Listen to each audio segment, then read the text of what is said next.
Our first speaker will be Dr. Mark Kuczewski, but you're going to tell them that yourself. Sure. Thank you, Kevin. I am Mark Kuczewski from the Stritch School of Medicine at Loyola University, Chicago, where I am the chairman of the Department of Medical Education and direct the Bioethics Institute. And what I'm going to talk to you about in my 15 minutes is how this webpage to your left came to be, our story of how we came to actually say welcome to Dreamers as applicants. We do know that there have been some Dreamers that have been in medical schools, jury-rigged, sort of fit into policies for which they don't really fit, but we actually changed our admissions policy to welcome Dreamers and actually say the word welcome, and I want to tell you how that came to be. Basically, it was driven by a request. In May of 2011, an email came from another Jesuit university. Loyola is a Jesuit university, one of 26 Jesuit universities around the country. And a professor at another Jesuit university had sent an email to our university describing a student. And this email bounced around from various professors to professors till somebody thought, that Kuczewski guy talks a lot about immigration, let's send it to him. And the email from the professor, a mathematics professor, described a student who I will call Clara, not her real name. And Clara had a 3.94 GPA, graduating from that university as a pre-med double major in biology and Spanish with a strong volunteer and service record. And the professor, and again, a mathematics professor, he's not coming from the soft side of things, described her as the best student he had ever had. And she was interested in medical school, and she was interested in trying out one of the Jesuit medical schools, Loyola. And he said, but she has one little problem we have to deal with. She is a dreamer. She was an undocumented immigrant by our legal definitions. And he thought that if there was any possibility of this happening, she would need a faculty navigator to help her through this system. And I looked at this description, and of course, like everybody, was awed by this description of the student and said, I wonder if we can accept her and what that would mean. And so I talked to my dean, and I was charged to do some research on this. And a typical Dreamer student, if you're here, you're probably fairly familiar with Dreamers, but just to sort of review very quickly, the name Dreamer comes from a piece of legislation that was introduced around 2002, but it has never passed through the legislature, called the DREAM Act, standing for Development, Relief, and Education of Alien Minors. And so, the reason it's important is it was the first time anybody kind of described the characteristics of a dreamer, what typically would be their eligibility for an act like that should it pass. These are people who are born outside the United States but brought to the U.S. as children. So they did not come here of their own volition, which theoretically should make it easier for people to find acceptance that they did not break the law themselves in any way. Typically at a young age, described as coming here as under the age of 16, and usually between the age of 16 and 30 would be the category that is typically carved out in this kind of legislation. And I've lived in the United States more than 5 years, although we're coming to understand from some recent data that 80% have lived here more than 10 years, and so they're here for a very long time. And so they're commonly bilingual, bicultural, and in every way are integrated into our communities. And as the description of Clara indicates, have gone to school here and sometimes even been university educated. In the words of President Obama, they are Americans in every way but on paper. And so Clara interested Stritch for a number of reasons. Basically, some of them, the typical reasons that any great student interests a medical school, right? We're in the business of accepting great students and making physicians out of them. And so when you see a great student, you want to recruit them. You don't want to tell them to go away for arbitrary reasons. She had, and of course, there are additional things that came with Clara. She has personal qualities in which one has overcome extraordinary life circumstances and brings that to the table with her. I think most of us, we think about what it would be like to not have a social security number or authorization to work or to interact. In most of the pursuits of life would say, I don't know how I would do that. That sounds really difficult. And so somebody who's navigated those waters obviously is a person of have particular kinds of skills and motivation. And of course, she adds the value of diversity, that diversity always adds to any student body. And that's not something that's touchy-feely, that's something that's well established in the literature, that we serve our populations better by churning out a physician workforce that is diverse in all senses of that word.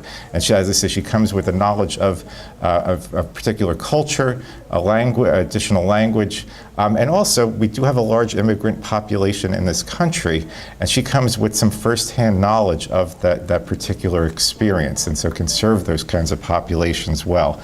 And so if we're interested in social justice, and the Jesuit University makes a very clear claim to be so interested, the social justice for our patients means incorporating diversity when we have that opportunity, because those benefits are established.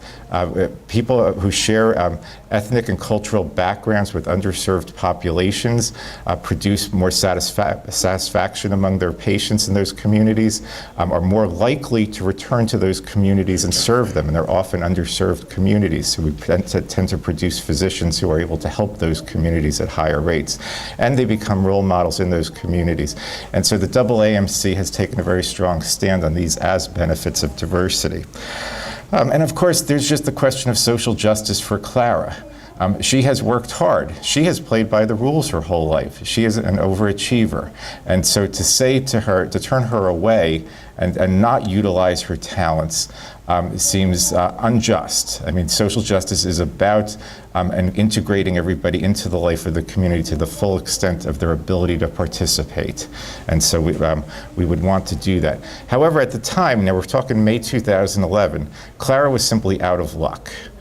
There's no law that says you couldn't take her into medical school and educate her, but the barriers I kept running into in terms of getting her to become a practicing physician were still considerable. In particular, because she was a dreamer at that time, she could not work with any kind of authorization in this country. The next stage of training after medical school is residency. And residents are employees of the health systems at which they're training. So one would have to be able to have a legal authorization to work. So we could not get her onto that training stage, would probably not be able to be licensed by the state that she was trying to practice in, because the state medical board, without that work authorization, would not license her. So we would be putting enormous amounts of resources into a student who could not go on to practice and achieve the mission of being a physician.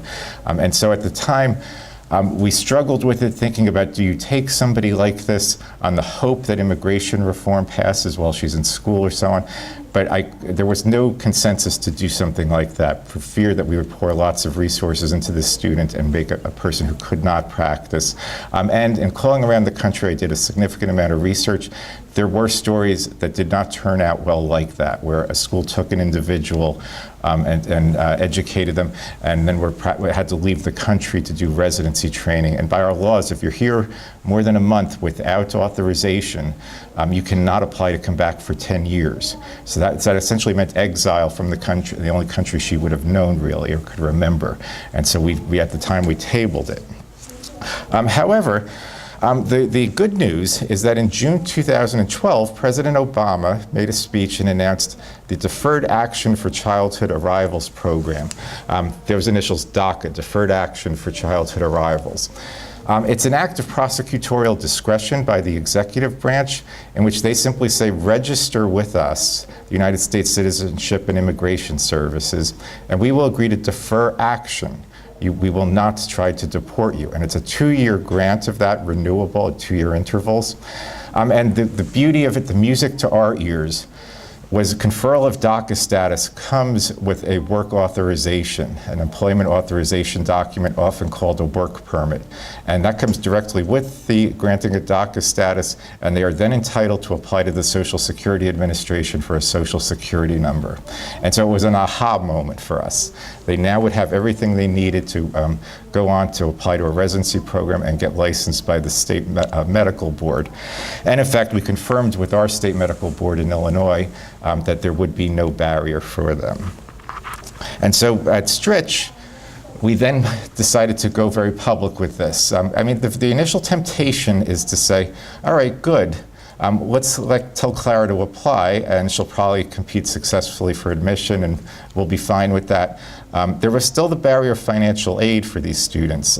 They're ineligible for federally guaranteed student loans. And those of you familiar with medical school in this country knows that that's a significant part of most students' aid packages. So the thinking was, okay, maybe we could take one or two of these students that we'll really have to use school aid for them, and we'll just keep it quiet. But there was then the thought that triumphed with us ultimately, that would be unfair. If we were going to say we're going to welcome a student or two like this, we need to open it up for competition. Everybody needs to be able to, it couldn't just be Clara, who happened to have a professor who was a good advocate for her. We needed to extend this opportunity to everybody.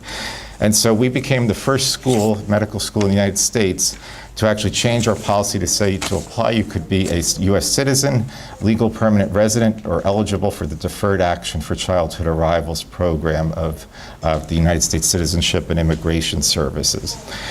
And so, of course, the financial aid issue was still pending for us. But nevertheless, our dean, Linda Brubaker, who is a tremendous leader, said, no, we need to very publicly trumpet this and welcome all of these applicants and expect that people will rally to our cause to help them. And so by doing that, it created opportunities such as connections with the state infrastructure bank in Illinois called the Illinois Finance Authority, which makes loans for various projects that build state infrastructure, has now created a loan program for medical students or dental students of DACA status to serve in the state of Illinois in terms very similar to federally guaranteed student loans. And they can work off the interest by working in underserved communities in the state. So it was seen as an investment in the state's physician infrastructure. And so but if you don't publicly declare your intention, people like that can't rally to your cause and help you. Similarly, various alumni have stepped forward to assist with financial aid. And so this word of mouth, taking a leadership stance gives people a chance to follow. And that was more or less the important aspect of that. And so I will close by saying, we think that the benefits of this are going to be realized very soon by us. We are now past the October 15th date at which we started issuing admissions decisions to medical students who have applied. Things seem to be going very well. I am not empowered to speak for our admissions office, but my next panelist, New, heads a group called Pre-Health Dreamers, and recently they put on their website that one of their members had successfully competed for admission to the Loyola School of Medicine. So I have it on good sources that this is going well. And so I'll stop there and say that this will all come out in the next month's issue of the Hastings Center report. The same story will be told in some detail, and it will be available as free content online. So, thank you.